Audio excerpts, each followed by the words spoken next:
भैया दुनिया में कोई किसी का नहीं है, सब बेकार है,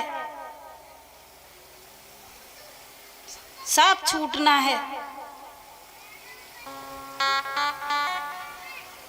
वो तो जब तक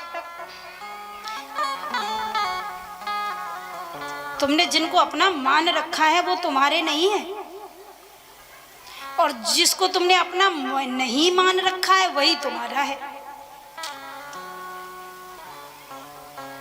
आदमी कहता है ना कि ये हमारे बिना जिंदा नहीं रह सकते, ये हमारे बिना रह ही नहीं सकते। मैं कहती हूँ दुनिया में ऐसा कोई नहीं है जो किसी के बिना जिंदा नहीं रह सकता। स्वार्थ के सभी लोग भूखे हैं, स्वार्थ चाहिए उनको। जब तक उनकी बात बन रही है तब तक तुम्हारे हैं, फिर कहीं कुछ नहीं है।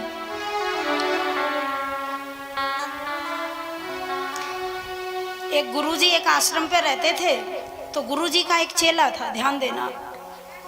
गुरुजी का एक चेला था, तो चेला बहुत सेवा करता था, बहुत सेवा करता था। रोज जाता था गुरुजी के आश्रम पर। एक दिन क्या हुआ, एक दिन गया नहीं गया तो गुरुजी ने पूछा दूसरे दिन, बेटा कल क्यों नहीं आए थे? बोले गुरुजी कल इसलिए नहीं आए थे, कल हमारी सगाई वाले आ गए थे।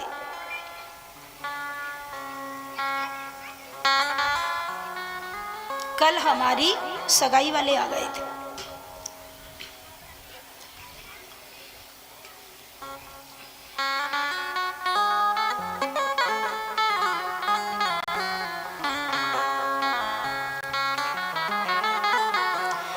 गुरुजी ने कहा अच्छा सगाई पक्की हो गई? बोले हाँ हो गई।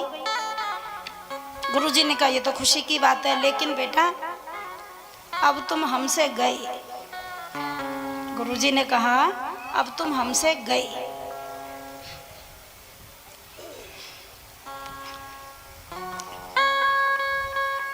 अब फिर जाता रहा गुरुजी के आश्रम पर। 2-4 महीने के बाद 3-4 दिन फिर नहीं गया। गुरुजी ने कहा बेटा 3-4 दिन क्यों नहीं आए? बोले गुरुजी शादी हो गई। शादी हो गई? बहुत खुशी की बात है। गुरुजी ने कहा अब तुम माता पिता से गए।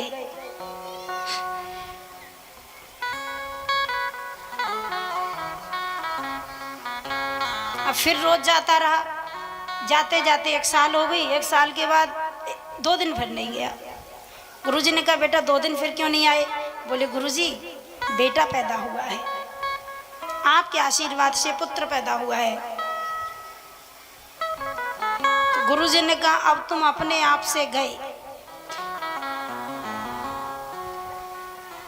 उसने कहा गुरुजी क्या बात है, सगाई हुई तो आपने कहा माता पिता से गए, हमसे गए। जिस दिन हमारी सगाई पक्की हुई तो तुमने कहा कि अब तुम गुरुजी से गए। शादी हो गई तुमने कहा माता पिता से गए, और बेटा हो गया तुम कहते हो कि अब तुम अपने आप से भी गए। क्या मतलब है इसका? गुरुजी ने कहा ये मतलब मत पूछो, अब तुम पे जितनी सेवा बने करो और अपने घर गृहस्थी बसाओ भैया, हम तो ठहरे साधु। बोला गुरुजी ऐसी कोई बात नहीं है, सब बढ़िया है, ऐसी कोई दिक्कत नहीं है, सब अच्छे हैं।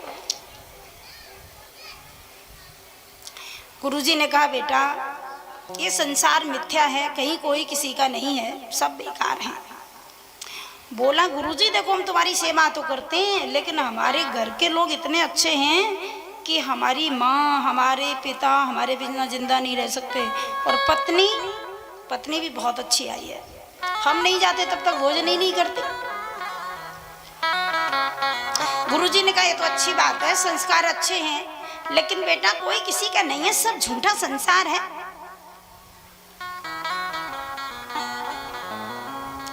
उसने कहा गुरुजी झूठा मूठा होगा उनके लिए, लेकिन हमें तो घर में बड़ा प्रेम मिला। हम तो एक दिन तुम्हारे आश्रम पे रुक जाएंगे तो मेरे घर वाले मर जाएंगे, रुक नहीं सकता, इसीलिए तो मुझे रोज आना जाना पड़ता है। घर वाले इतने प्रेम करते हैं, माँ पिता पत्नी सब। गुरुजी ने कहा झूठ बोलता है, कोई तो प्रेम नहीं करता, तुझे वैसे ही मरा जा रहा है। अरे गुरुजी, तो गुरुजी ने कहा परीक्षा ले लूं? आराम से ले लो, जब तक हम जाते नहीं माँ माता पिता सब रोते हैं, भोजन नहीं करेंगे तो कोई नहीं करेगा भोजन। तो बोले ठीक है। गुरुजी ने कहा एक काम कर, तू मेरा चेला है ना, मैंने तो योगासन तो तुझे सिखाई दिया है, प्राणायाम, अनुलोम विलोम, श्वास को जीतना, श्वास को रोकना, ये तो तूने सीख ही लिया है।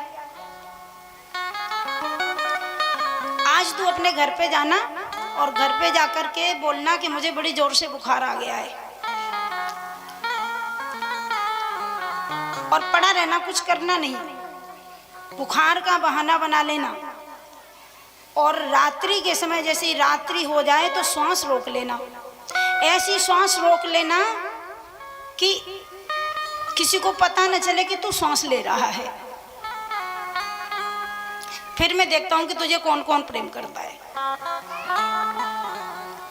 घर पे गया, उसने बहाना बना लिया, मुझे बुखार आ गया, सब लोग घबरा गए, दवाई लाओ, औषधि लाओ, फलां लाओ, ढिमका लाओ। वो तो गुरुजी ने पढ़ा दिया था। अरे मेरा तो बुखार नहीं उतरा, मेरे सर में बहुत दर्द है, बहुत बीमार हूँ। रात्रि हुई, अब सब घबराने लगे, कुछ खाया नहीं पिया नहीं। रात्रि को श्वास रोक के लेट गया, श्वास रोक के लेट गया, मरने का बहाना बनाकर। अब तो जब सब लोगों ने देखा श्वास चल ही नहीं रही है, सब लोग घबराने लगे, माता पिता सर पटकने लगे, पत्नी बेचैन बेहोश हो गई, सब हलचल मच गई। गांव वालों ने कहा ये तो बहुत बुरा हो गया, इकलौता बेटा, ये तो सत्यानाश हो गया, क्या करें? बोले गुरुजी को बुलाओ, गुरुजी के पास जाता था रोज, गुरुजी कुछ तंत्र मंत्र जानते हो तो कुछ कर सकते हैं।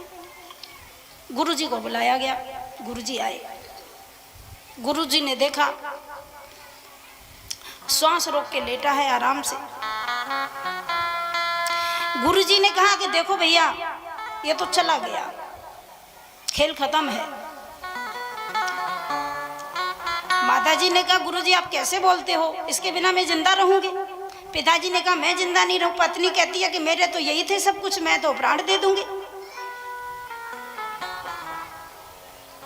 गुरुजी ने कहा देखो वैसे तो खेल खत्म है, लेकिन कोशिश करता हूँ, शायद तुम्हारा भाग्य कहीं ठीक ठाक सा कुछ हो जाए। गुरुजी ने कहा एक कटोरा दूध लेके आओ। एक कटोरा दूध लेके आए। एक कटोरा दूध लेकर के गुरुजी ने लिया और कहा तुम लोग थोड़ा दूर हो जाओ। सबको थोड़ा थोड़ा दूर कर दिया और गुरुजी ने उसमें मंत्र पढ़ना शुरू किया दूध में। 2-4 फूंक मारी, 2-4 मंत्र पढ़े।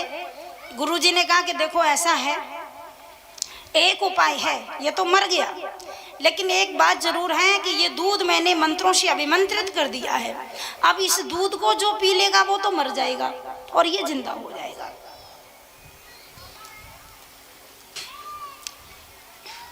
अब तुम देख लो, विचार कर लो किसको मरना है। उसकी मां से कहा कि माताजी तुम पी लो, बेटा बच जाए और तुम चली जाओ तो कोई बात नहीं।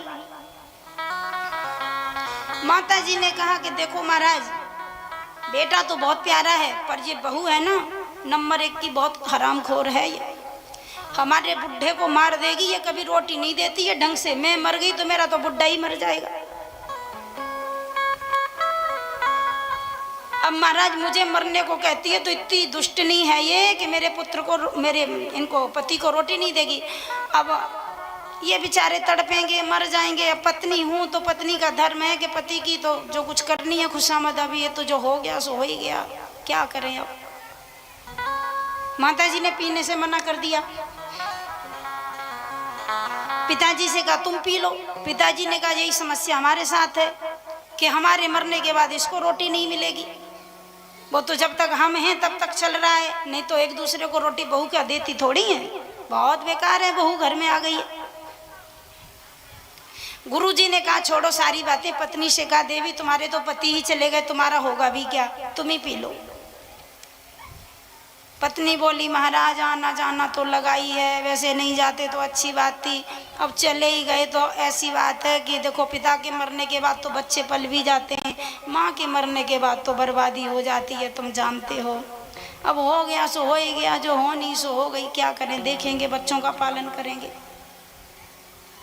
गुरुजी ने कहा ये तो कोई नहीं पीने को तैयार। तो गुरुजी ने कहा फिर क्या करें, तो हम पी लें। गुरुजी ने कहा तुम कहो तो हम पी लें। आए गुरुजी क्या बात है, आप तो साधु हैं, परोपकार करना आपका काम है, सारी दुनिया को ज्ञान देना, दुनिया को बचाने के लिए खुद मर जाते हैं, ऐसे तो साधु होते हैं। महाराज आप ही पी लो। तो गुरुजी ने कहा ठीक है भैया हम पिए लेते हैं, कैसे ठीक तो हो जाए।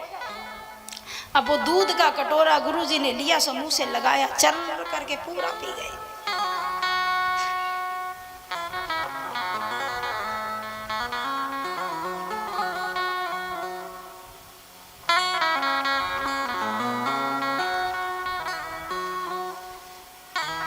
भैया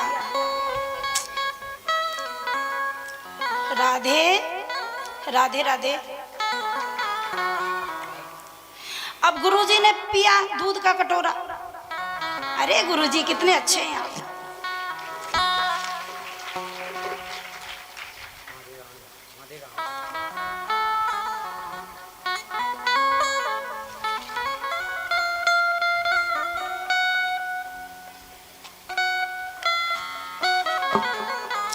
और जैसे दूध पिया सब बड़े खुश हुए, देखो कितने अच्छे गुरुजी हैं, सब बच गए। गुरुजी बेचारे खुद ही मरे जा रहे।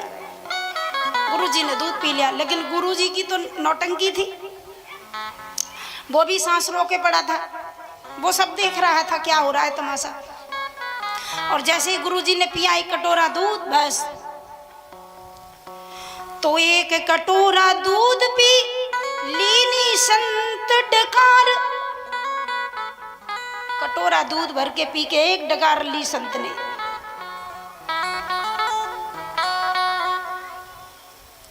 और एक लात मारी अपने चेले को और कहा एक कटोरा दूध पी लीनी संत डकार, चल रे बेटा मेरे संग तूने देख लिया संसार। बेटा चल अब मेरे आश्रम में, सारी दुनिया देख ली तूने, कौन तेरा था कौन तेरे पीछे मरता था, तो कोई मरने वाला नहीं है।